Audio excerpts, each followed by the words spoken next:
Was that right? Yeah, that's where I'm born. That's where I'm from Braunschweig in Lower Saxony. And that's where I went to school. And I started my professional life as a journalist there also. Great.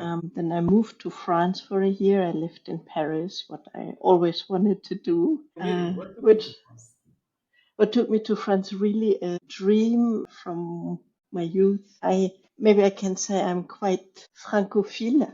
So I always had a big heart and felt very connected with this country, with the people, with the culture, of course, with the cuisine and the art and everything. I went there many times during my school time, and I really, really wanted to figure out how is it to live there. And I especially loved Paris. So I went to Paris. I had an old Renault 19 from my father back then.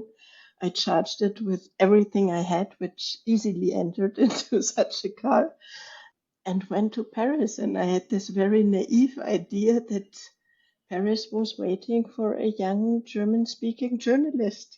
And then I had to figure out that this was not the case. And especially you had to be perfect in French, which I wasn't, at least back then. So then I just bought Figaro, a big French newspaper. Every Monday, I think they had the announcement. So back then it was not internet research, but Figaro. And I was just looking for a job and ended up at Euro Disney, which was still quite new in Paris.